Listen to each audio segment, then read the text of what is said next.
안녕하세요, 맘띵입니다. 지금 이제 뭐 자기소개서, 기말고사 끝나면 자기소개서가 이제 생활기록부가 마무리하면 자기소개서 들어가잖아요.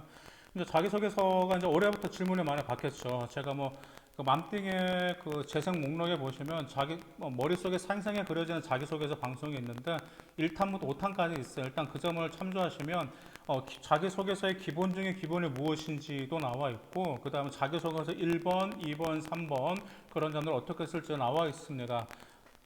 근데 먼저 그 자기소개서가 올해부터 바뀌었잖아요. 뭐 1번, 2번, 3번 그리고 예전에는 4번이었잖아요. 글자 수도 바뀌었죠. 1번에 1,500자잖아요. 근데 질문도 바뀌었죠. 뭐 자기소개서 2번이야 작년에 그 3번과 같은 그 질문도 비슷하지만 1번 같은 경우는 진로와 연계돼서 의미 깊은 활동이 무엇이냐라는 게 종종 있습니다. 예전 자기소개서 1번은 거의 대부분 의미 깊은 활동에서 학업 역량을 종종 쓰는 경우가 종종 있었어요. 그다음 자기소개서 2번이 이제 종종 자기 전공과 관련해서 이제 그렇게 자기소개를 작성했었는데 올해가 이제 1번과 2번을 통합돼서 1,500자 1번으로 들어가게 됐습니다. 제가 여기서 좀 강조하고 싶은 게, 좀 말씀드리고 싶은 게, 지금 아이들의 자기소개서 초안을 잡아오면 당연히 대부분 과정만 나와 있고 동기가 나와 있지가 않아요. 동기가.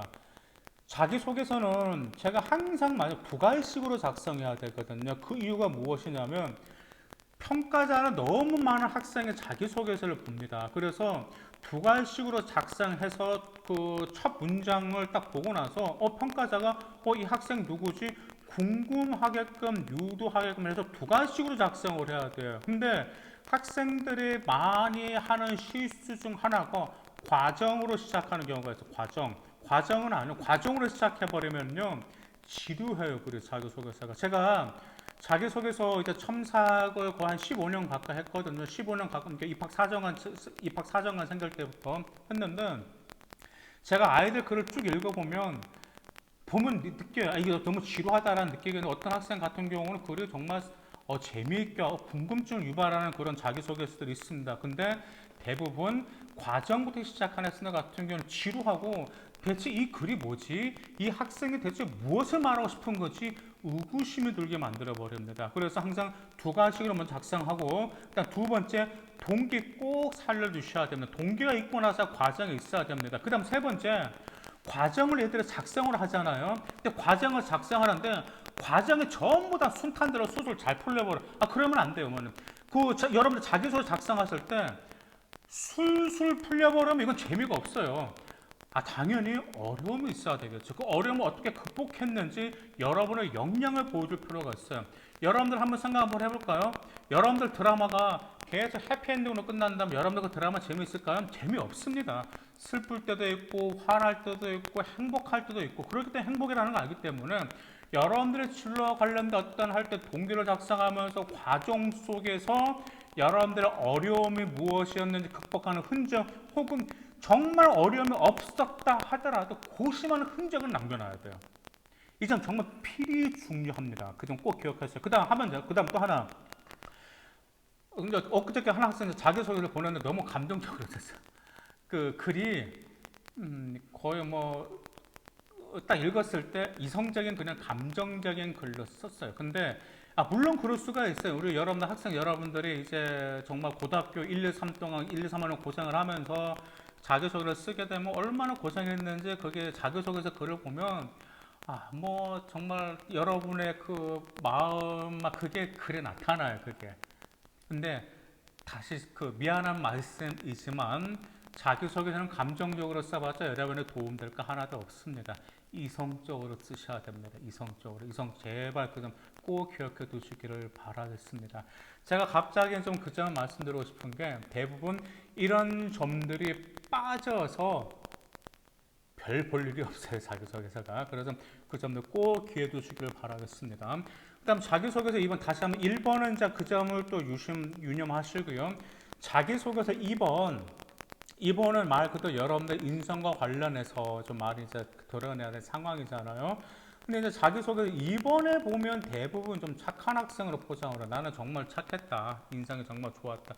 근데 물론 착한 학생은 중요한데 그걸 어필하실 건 아니고요.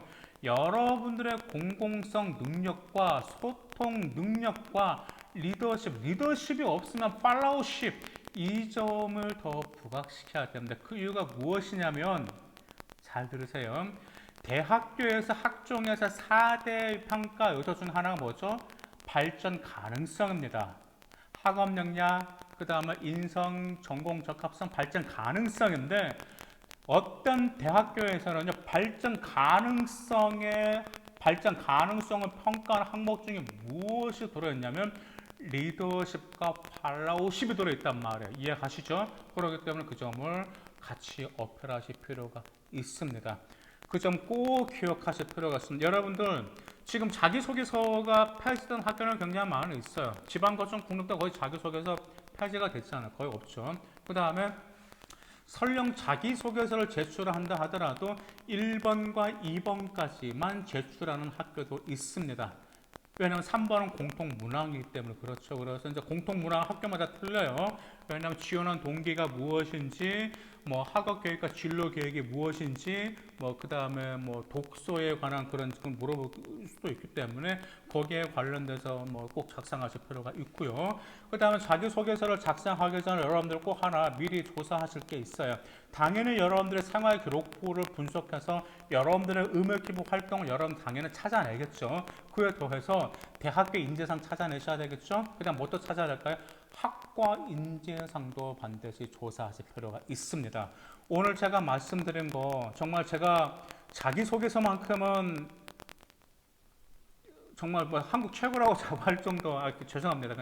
그냥 뭐 그나마 많이 자기소개서 첨삭을 많이 했다라고 정말 자부할 정도이기 때문에 제가 여러분들 너무 많은 학생들 자기 첨삭을 하면서 금방 앞에서 말씀드렸던 그런 미흡한 점들이 너무 많았어요. 이해가시죠? 그래서 그런 점들 제발 좀 채워주시면 자기소개서가 그리고 확 살아나고요. 정말 읽었을 때 하나의 막 드라마를 보는 듯한 착각이 날 정도로 글이 재밌어요. 그러니까 그 점 꼭 명심하시길 바라겠습니다. 감사합니다.